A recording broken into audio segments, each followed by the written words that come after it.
Welcome to update master. একটি গুরুত্বপূর্ণ ভিডিওতে সকলকে স্বাগত জানাই। প্রাইমারি টেট 2014 সংক্রান্ত বিভিন্ন ধরনের যে মামলা এবং সেই মামলা সাপেক্ষে যে তদন্তের নির্দেশ দেওয়া হয়েছিল ইডি সিবিআই, আপনারা অনেকেই জানেন আগে। তো এই সংক্রান্ত একটি চার্জশিট, সিবিআই চার্জশিট, এবং সেক্ষেত্রে সেই চার্জশিটে কী কী ব্যাপার উল্লেখ আছে, অনেক চাঞ্চল্যকর তথ্য সেখান থেকে বেরিয়েছে। যদিও চার্জশিটটা আগে আমরা শেয়ার করেছিলাম একবার, তো যাই হোক, গুরুত্বপূর্ণ যে তথ্যটা সেটা এই ভিডিওর মাধ্যমে আপনারা জানতে পারবেন। 2017 সালে বা পরবর্তী ক্ষেত্রে যে নিয়োগ হয়েছে টেট 2014 থেকে বা 2016 রিক্রুটমেন্ট প্রসেসে, সেখানে গুরুত্বপূর্ণ এবং চাঞ্চল্যকর অনেক কিছু ব্যাপার লক্ষ্য করা গেছে। তো সেই ব্যাপারটা আপনারা এই ভিডিওর মাধ্যমে জানতে পারবেন। একদম সেখানে চার্জশিটে কী লেখা হয়েছে, একদম চার্জশিট সহকারে পুরো ব্যাপারটা আপনারা এবার জানতে চলেছেন। অবশ্যই যারা নতুন দেখছেন বা কোনো কারণে আমাদের চ্যানেলটি সাবস্ক্রাইব করতে ভুলে গেছেন, সাবস্ক্রাইব করে রাখুন, পাশের বেল আইকন প্রেস করে অল করে দেবেন, তাহলে ইম্পর্টেন্ট যে আপডেটগুলো সেগুলো মিস করবেন না।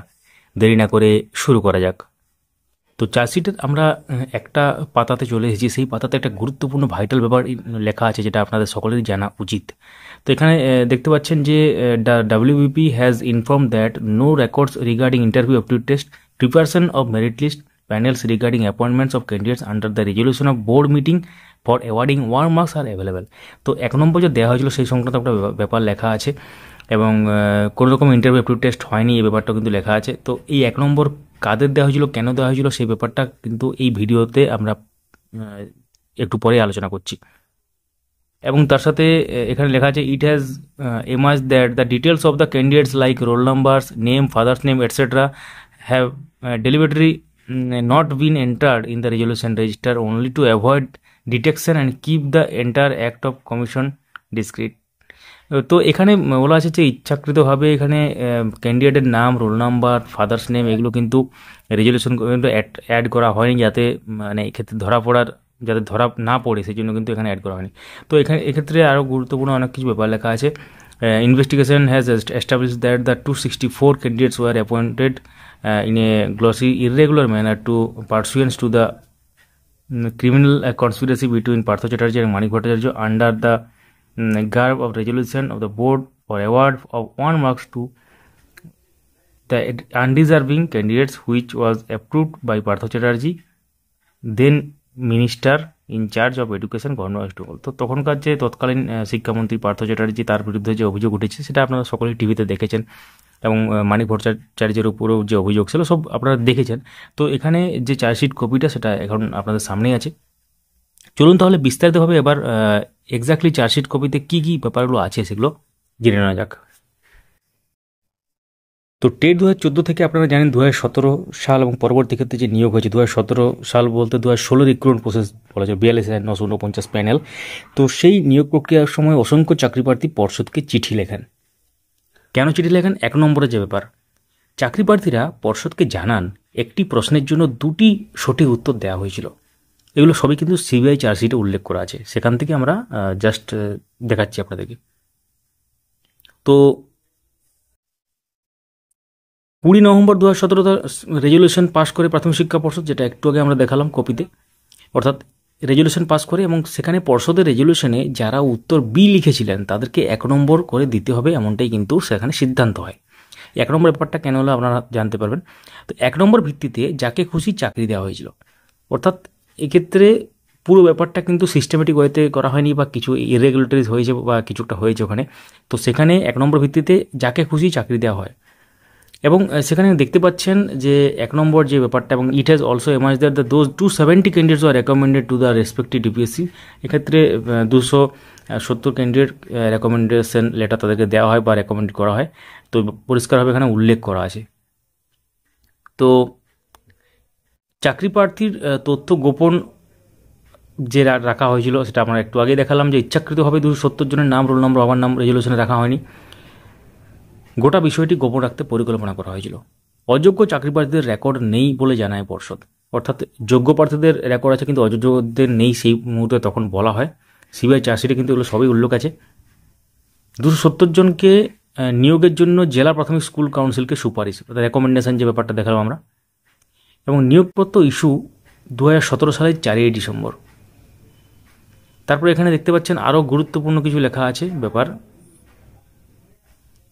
সেই গুরুত্বপূর্ণ ব্যাপারগুলো এখানে দেখতে পাচ্ছেন। Investigation establish the 264 candidates war appointed in a grossly irregular manner in pursuance to the criminal conspiracy between Partho Chatterjee and Manik Bhattacharya under the garb of the resolution of the board for award one mark to the candidates. পরিষ্কারভাবে এটা একটু আগে আমরা দেখালাম।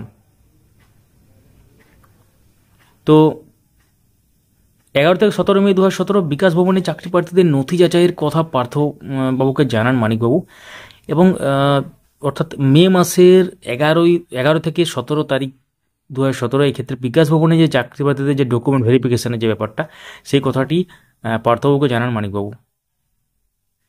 তো সেই কাজে সাহায্য করতে ওএসডিকে নির্দেশ তৎকালীন শিক্ষামন্ত্রী, অর্থাৎ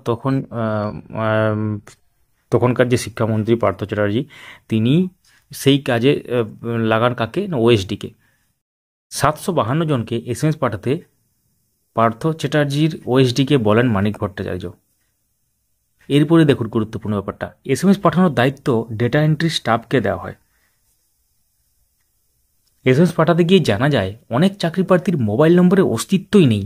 আপনারা হয়তো শুনে থাকবেন রাতের অন্ধকারে SMS এসেছে, বা সন্ধ্যেবেলা SMS এসেছে, রাতের মানে মাঝরাতে SMS এসেছে, বিভিন্ন রকমদের ব্যাপার আপনারা শুনে থাকবেন।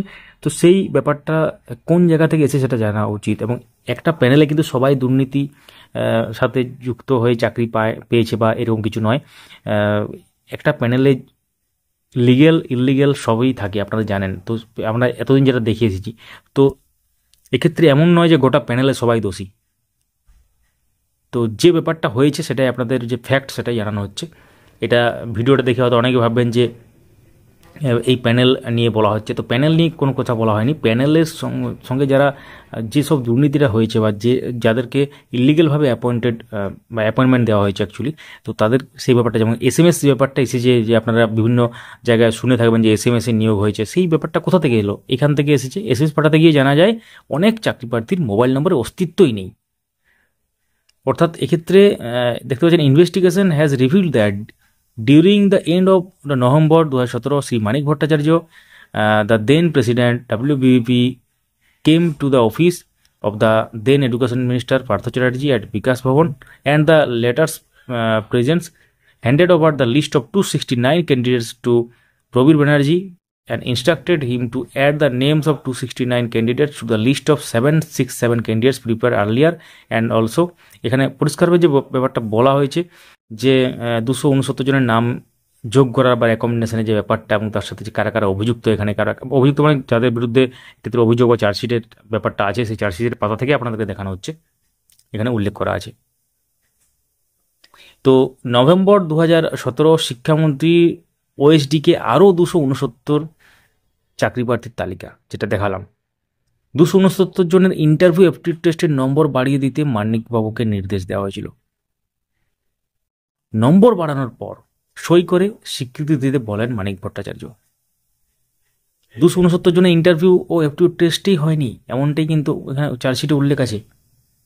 সব কিছু শেষে যাবতীয় তথ্য সিডিতে দেন মানিক ভট্টাচার্য। আপনারা হয়তো শুনবেন যে তখনকার যে নিউজ চ্যানেলে দেখানো হচ্ছিল যে সিডি দেওয়া হয়েছে, মানিক ভট্টাচার্য সিডি দিয়েছেন। তো সেই সিডি হচ্ছে এটা। সব কিছু শেষে এইসব যাবতীয় যে তথ্যগুলো আছে, এর সাথে আরও কিছু অ্যাডিশনাল তথ্য থাকবে। তো পুরো চার্জশিটটা তো পড়ে শোনানো সম্ভব না, সেটা অনেক ভিডিওটা অনেক লম্বা হয়ে যাবে। তো এইসব তথ্যগুলো সিডিতে দেন মানিক ভট্টাচার্য। তো SMS পাঠাতে গিয়ে অনেকে যে জানা যায় যে মোবাইল নম্বরের অস্তিত্ব নেই, এবং তখন কিন্তু পুরো ব্যাপারটা একটা অন্য ধরনের মোড় নেয়। এবং আলটিমেটলি যে সিবিআই যে ইনভেস্টিগেশন বা ইন্টারোগেশন করে যেসব তথ্যগুলো পাওয়া যায়, বিভিন্ন সময় আমরা শেয়ার করেছি, এবং সেখান থেকে গুরুত্বপূর্ণ অনেক তথ্য উঠে এসেছে। এবং সিডিতে অনেক কিছু তথ্য আরও থাকবে, যেগুলো তো প্রকাশ্যে বা পাবলিকলি এরকমভাবে শেয়ার করা যায় না বা করা যায় না। সেই জন্য যে মেন ব্যাপারগুলো, সেগুলো সিবিআই চার্জশিট থেকে যেসব ব্যাপারগুলো লেখা আছে, সেগুলোই আপনার সাথে সহজ সরলভাবে শেয়ার করালো। তো টেট 2014 উপর ভিত্তি করে বিভিন্ন দফায় নিয়োগ হয়েছে। 2017 যে সাল বা তার পরবর্তী ক্ষেত্রে যেটা হয়েছে 2017 যে নিয়োগ, সেটা 2016 রিক্রুটমেন্ট প্রসেস, এক কথায় যেটা প্রথম দফার নিয়োগ 2014 টেট থেকে। তারপরে 16,500 নিয়োগ, যেটা হচ্ছে সেকেন্ড ফেজ, এবং থার্ড ফেজ বা তৃতীয় দফা যেটা বলা হয়, সেটা হচ্ছে 11,700 প্লাস বা 9,533। এখানে টেট 2014 থেকে অনেকে কিন্তু পেয়েছেন। তো এই প্রসঙ্গে বলে রাখি, তৎকালীন মাননীয় বিচারপতি অভিজিৎ গঙ্গোপাধ্যায় 32,000 চাকরি বাতিল করেছিলেন প্রায়।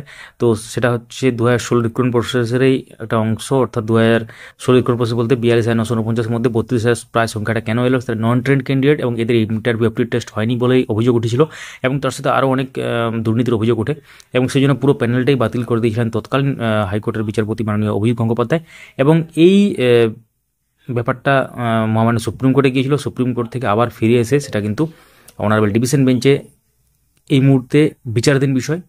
তো ডিভিশন বেঞ্চে মাননীয় বিচারপতি তপব্রত চক্রবর্তী বেঞ্চে আছে, এবং এই মামলাটি মাননীয় বিচারপতি সোমেন সেনের বেঞ্চে ছিল, কিন্তু তিনি ব্যক্তিগত বা পার্সোনাল কারণ দেখিয়ে মামলাটিকে রিলিজ করে দেন, এবং তারপরেই মামলাটি চলে যায়। আপাতত এখন যেটা আমাদের কাছে খবর আছে সেটা হচ্ছে মাননীয় বিচারপতি তপব্রত চক্রবর্তী ডিভিশন বেঞ্চে। তো এই মামলাটি আগামী সোমবার মেনশনিংয়ের একটা ব্যাপার আছে, যেটা আমরা একটু আগে ভিডিওতে শেয়ার করলাম। তো সোমবার মেনশনিংয়ের যে ব্যাপার আছে সেদিন জানা যাবে পরবর্তী শুনানি কবে হতে চলেছে। ফিক্সড ম্যাটার হিসেবে রাখার একটা ব্যাপার দেখা যাচ্ছে। তো বিভিন্ন ধরনের যে আপডেটগুলো সেগুলো আমরা শেয়ার করি এই চ্যানেল থেকে। সঙ্গে থাকুন, দেখতে থাকুন আপডেট মাস্টার। যারা ফেসবুক থেকে দেখছেন আমাদের এই পেজটিকে ফলো করতে ভুলবেন না, যারা ইউটিউব থেকে দেখছেন আমাদের এই চ্যানেলটিকে সাবস্ক্রাইব করে রাখুন, ভিডিওটি লাইক করুন, এবং আমাদের এই এফোর্ট যদি ভালো লেগে থাকে অবশ্যই সবার সাথে শেয়ার করুন ভিডিওটি। মূল্যবান মতামত কমেন্টে জানান, বা কোনো প্রশ্ন থাকলে লিখতে পারেন, প্রত্যেকটি প্রশ্নের উত্তর দেওয়ার চেষ্টা করা হবে। Thank you so much for watching.